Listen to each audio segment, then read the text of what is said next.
وبه نستعين على أمور الدنيا والدين والصلاة والسلام على أشرف الأنبياء والمرسلين سيدنا ومولانا محمد وعلى آله وأصحابه أجمعين.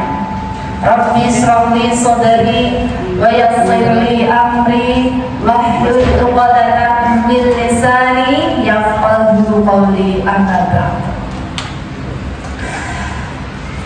Ibu-ibu jamaah Tahsin Masjid Baitur Rahim yang insyaallah dimuliakan Allah, marilah kita panjatkan puji syukur kehadirat Allah Subhanahu wa taala atas segala limpahan rahmat serta karunia-Nya kepada kita semua, dan juga begitu banyaknya nikmat untuk kita, sehingga pada pagi hari ini kita dapat berkumpul di tempat ini dalam keadaan sehat walafiat dan masih mendapatkan nikmat iman yang pertama, ya ibu-ibu, nikmat iman, nikmat Islam, insya Allah. Mudah-mudahan ibu-ibu semua istiqomah. Selawat serta salam tak lupa semoga tercurah kepada junjungan kita, suri tauladan kita, Nabi Agung Nabi Muhammad sallallahu alaihi wasallam beserta keluarganya, kemudian sahabat-sahabat beliau, dan mudah-mudahan kelak kita umatnya mendapatkan syafaat melalui dari beliau, ya, di yaumul akhir nanti. Amin amin ya rabbal alamin. Ibu-ibu, masih dalam rangka Syawal ini, tadi menjawab dari Bu ya tadi. Saya juga mengucapkan kepada ibu-ibu semuanya, minal wa minkum taqabbal ya karim. Ya, selamat Hari Raya Idul Fitri ibu-ibu. Mungkin ada beberapa yang belum ketemu saya baru pertama ini, sejak liburan baru pertama bertemu saya lagi, gitu ya. Sekali lagi, apabila ada salah kata, tingkah laku, perbuatan saya yang kurang berkenan selama membersama ibu-ibu, saya mohon maaf lahir dan batin. Nah, sebelum ini saya diminta oleh Bu Uut ini, beliau, Ustazah, soal jalan halal jenengan isi tausiah. Astagfirullah. Biasanya saya itu cuma ngajar alim, Mbak. Nah, ini disuruh ceramah. Ya, nggak apa-apa, cuma ini aja, nanti diisi nasihat-nasihat aja. Ya, ibu-ibu, ya, terus terang ini saya juga mungkin belum begitu fasih, ya, mengisi acara tausiah, tapi ya karena kita insya Allah ya niatnya untuk kebaikan, ya ibu-ibu, ya kita coba saya menyampaikan apa yang saya tahu, apa yang saya pahami. Mudah-mudahan ini juga nanti bisa bermanfaat untuk saya sendiri untuk murojaah. Alhamdulillah, malah saya juga jadi bisa murojaah kembali ilmu-ilmu yang pernah saya dapatkan ketika belajar. Jadi ini untuk pengingat saya pribadi sebenarnya khususnya, ya, dan mudah-mudahan juga nanti bermanfaat untuk ibu-ibu semuanya. Oke, ibu-ibu, sebelum ibu-ibu ingin tahu, ya, kiat-kiatnya supaya menumbuhkan semangat belajar tahsin itu, alangkah baiknya kita lihat dari akarnya dulu sebelum belajar tahsin. Tujuan kita belajar tahsin, mengapa kok kita harus belajar tahsin, ibu-ibu? Ya, mengapa kita harus belajar tahsin? Kita tahu bahwa belajar menuntut ilmu itu kan wajib, ya. Tapi kenapa kok kita harus, gitu ya? Tahsin itu kan apa, ibu? Ada yang tahu apa itu tahsin? membaca Quran semua orang. Iya, betul Bu Listi. Jadi tahsin itu kalau secara bahasa berasal dari bahasa Arab. Hasana yuhsinu tahsinan. Artinya memperbaiki, membaguskan ya tadi, menghiasi, memperindah. Jadi harus memperbaiki, membaguskan, menghiasi, memperindah, dan membuat sesuatu itu lebih bagus dari sebelumnya. Nah itu tahsin itu. Jadi kita dulu belajar itu sekadar bisa, tapi kita sekarang belajar tahsin itu apa tujuannya? Untuk tadi biar lebih baik, biar lebih bagus, indah. Betul. Ya. Dan kalau tahsin Al-Quran secara istilah, yaitu segala upaya untuk memperbaiki dan memperbagus bacaan Al-Quran dengan cara mengucapkan setiap huruf-hurufnya dengan baik dan benar, sesuai dengan makharijul dan sifat-sifat hurufnya, serta membaca ayat-ayatnya sesuai dengan kaidah-kaidah dan hukum-hukum yang benar. Ibu-ibu itu secara istilah gak panjang. Jadi kita tahsin itu membaca huruf-huruf tadi ya, sesuai makharijulnya, sesuai sifat-sifat hurufnya, sesuai kaidah dan hukum-hukum yang berlaku, yang benar. Oke. Nah, lanjut tadi, mengapa kok kita harus belajar tahsin Al-Quran? Mau tahu nggak tanya ibu? Mungkin ibu ada pengalaman, kenapa tuh kok saya harus belajar tahsin? Apa sekedar cuma ya pengen aja gitu, pengen tahu aja gitu, saya kok penasaran gitu. Jadi tidak ada khusus apa gitu, atau mungkin ikut-ikutan, ikut-ikutan ibu-ibu. Kalau dia cari teman gitu, ada yang ikut aku juga tak ikutan gitu. Mungkin takut, jadi kayak tanpa tujuan yang jelas gitu loh. Nah, di sini saya akan bahas mengapa kok kita harus belajar tahsin Al-Quran. Di situ bisa menjadi motivasi ibu-ibu supaya semangat belajar tahsin.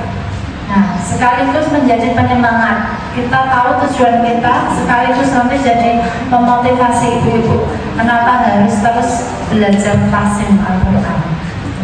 Yang pertama,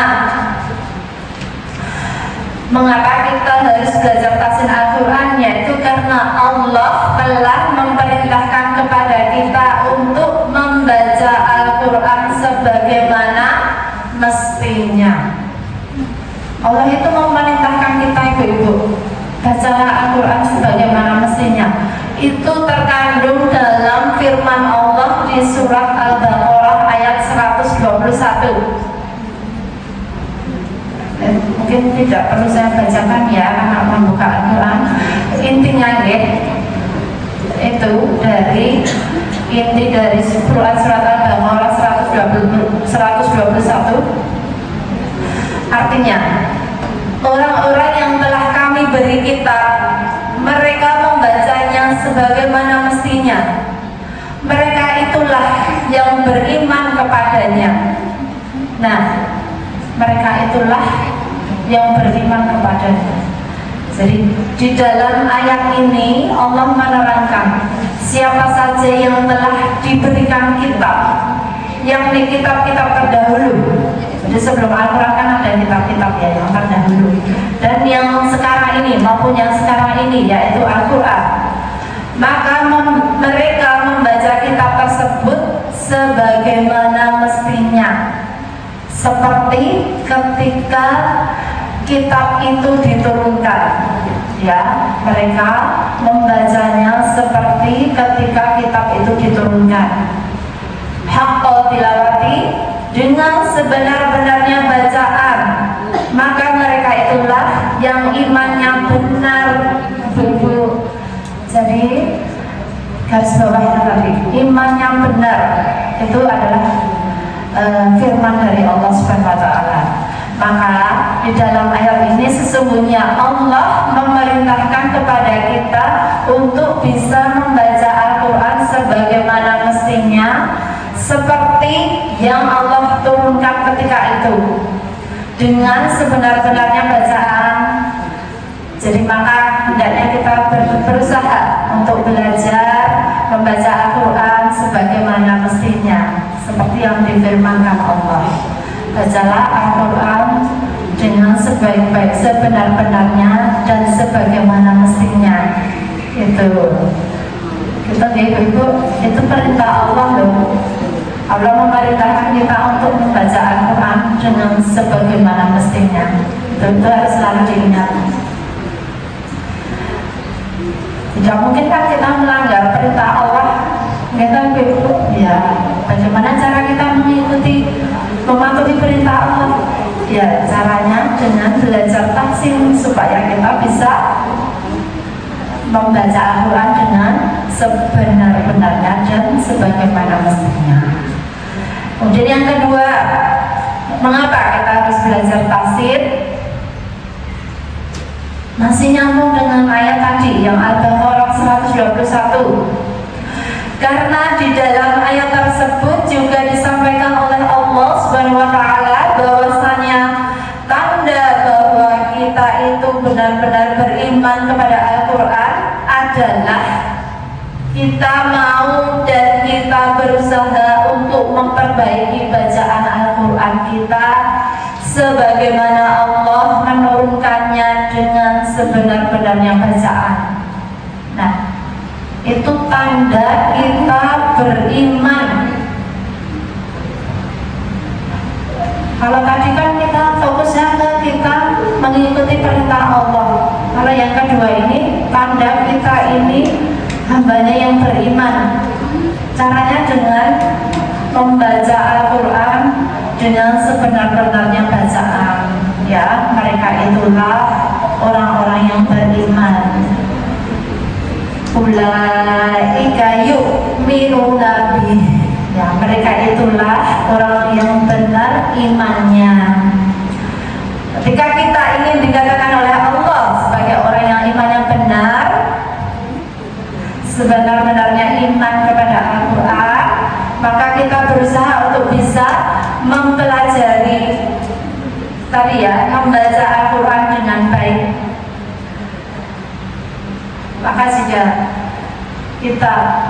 Maka artinya jika kita telah beriman kepada Allah, dan berarti juga kita telah beriman kepada Al-Quran dengan sebenar-benarnya.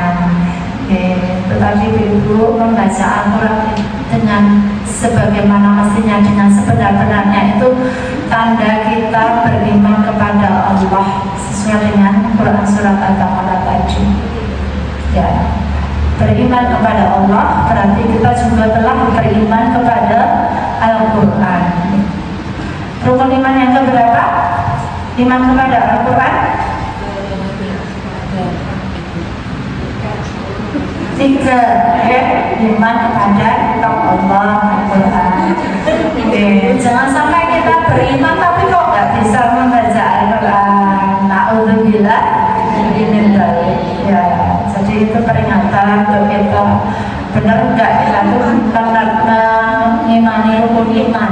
Kalau betul, ya kita harus betul-betul belajar Al-Quran sebagaimana Allah telah menurunkannya, bacaannya itu dengan sebenar-benarnya dan sebagaimana mestinya. Yang ketiga, mengapa kita harus belajar tahsin Al-Quran? Ketiga adalah karena mempelajari Al-Quran itu sebagai bentuk memuliakan Al-Quran. Jadi memuliakan Al-Quran. Sebagaimana kita tahu bahwasanya Al-Quran adalah kalamullah, kalam Allah, wahyu dari Allah. Al-Quran itu perkataan dari Allah yang ditujukan kepada baginda Nabi Muhammad SAW melalui perantara siapa itu? Malaikat Jibril. Malaikat Jibril alaihissalam. Jadi kalau mempelajari Al-Quran itu bentuk memuliakan dan memuliakan Allah, memuliakan Al-Quran. Tadi Al-Quran adalah kalam Allah, firman Allah. Pantas gak kita itu membaca Al-Quran dengan seenaknya? Pantas gak kita itu membaca Al-Quran itu ya dengan ya serampangan gitu, ya ala kadarnya, buatan kan? Itu kan firman langsung dari Allah, perkataan Allah. Jadi kita harus memuliakan Al-Quran dengan cara salah satunya ya mempelajari itu, mempelajari biar kita bisa membaca dengan betul, ya seperti yang disampaikan oleh Allah itu. Jadi Ibu kalau sudah bisa membaca Al-Quran dengan baik dan betul, kita termasuk orang-orang yang memuliakan Al-Quran, ya, insyaallah, ya. Yang keempat, mengapa kita harus belajar tahsin Al-Quran? Yang keempat adalah karena Allah Subhanahu wa Ta'ala memerintahkan kita membaca Al-Quran dengan tartil, ya tartil, sesuai dengan Quran surat Al-Muzammil ayat 4, dan bacalah Al-Quran itu dengan tartil. Ibu ada yang tahu tartil itu maksudnya apa? Pelan-pelan, perlahan-lahan. Kata para ulama, tartil adalah membaca dengan keseluruhan huruf di dalam Al-Quran dengan berusaha memenuhi setiap hak-haknya. Jadi memenuhi hak-hak yang ada di huruf itu. Kita berusaha membaca sesuai makhrajul huruf, sesuai sifat-sifat hurufnya, serta membaca sesuai kaidah-kaidah hukum tajwidnya, membaca dengan perlahan-lahan. Karena dengan membaca tartil itu nanti ibu-ibu dapat membantu untuk bisa mentadaburi Al-Quran. Tidak mungkin kan kita mentadaburi Al-Quran tapi bacaan kita ngebut kayak kereta api apa itu super cepat. Yang namanya mentadabur itu kan pelan-pelan ya, ya mentadaburi pelan-pelan, pembacanya itu dihayati, diresapi gitu. Kemudian juga fokus membacanya. Kalau bisa tartil itu bisa fokus membaca Al-Quran. Kita seakan-akan itu sedang berbicara langsung kepada Allah. Coba bayangkan ibu-ibu kita berbicara sama Allah tapi kita bacanya cepat-cepat kayak, coba ya seperti saya. Yang sopan itu kan kita baca pelan-pelan, urut-urut, pelan-pelan gitu kan. Kalau mungkin kita bacanya pelan-pelan, itu ya maksudnya yang sopan gitu kan. Membaca Al-Quran dengan tartil karena kita sedang merasakan seperti berbicara langsung kepada Allah. Ya hati-hati ya untuk yang membacanya cepat-cepat itu. Kalau belum sesuai tajwidnya itu nanti rapat. Kecuali yang sudah lancar tajwidnya biasanya cepat, tapi tetap sesuai tajwidnya.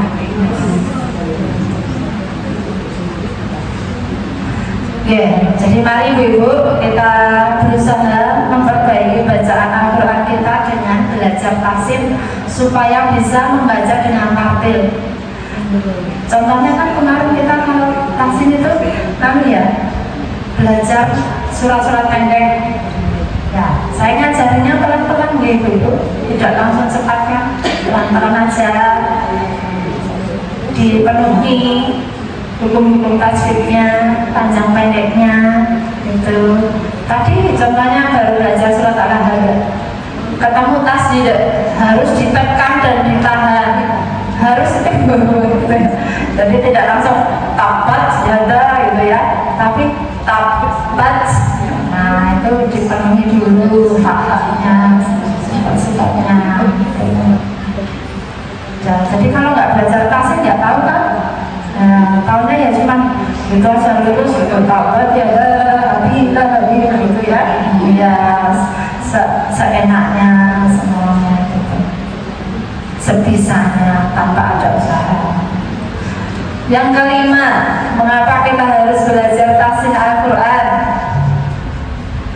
Agar tidak mengubah makna Al-Quran. Ini penting ibu-ibu. Kalau kita membaca Al-Quran tanpa ilmu tajwid ya, ilmu tajwid kan diajarkan di tafsir. Nanti kita bisa jatuh di kesalahan-kesalahan fatal, ya. Jadi fatal, yaitu bisa mengubah makna, mengubah apa yang sudah difirmankan oleh Allah. Allah bicara seperti ini, tapi kita mengucapkannya tidak betul. Akhirnya beda dengan yang difirmankan Allah. Contohnya dalam surat Al-Ikhlas. Coba ini bedanya apa ibu? Qul huwallahu ahad. Dengar? Qul huwallahu ahad. Ada yang tahu bedanya? Nggih, terus. Kalau yang pertama pakai qaf. Qul huwallahu ahad. Yang kedua ya pakai kaf. Qul huwallahu ahad. Padahal artinya beda. Kalau qul artinya katakanlah dialah Allah yang Maha Esa. Kalau qul artinya makanlah dia Allah yang Maha Esa. Astagfirullah. Ya, itu. Jadi cuma salah satu huruf saja artinya sudah jadi beda. Yang harusnya Allah itu berfirman katakanlah, malah jadi makanlah. Oke, hati-hati. Jadi kalau kita tidak belajar, tadi kita bisa terjerumus ke dalam kesalahan-kesalahan yang fatal. Itu ya ibu, semangat belajar tafsirnya. Yang keenam, mengapa kita harus belajar tafsir? Agar kita bisa menjadi manusia yang terbaik di sisi Allah. Ya, dari hadis Nabi yang artinya sebaik-baik manusia di antara kalian adalah yang mempelajari dan mengajarkan Al-Quran. Ya, sebaik-baik kalian adalah yang mempelajari dan mengajarkan Al-Quran. Kita dianggap terbaik hanya karena kita itu sampai dianggap manusia yang terbaik karena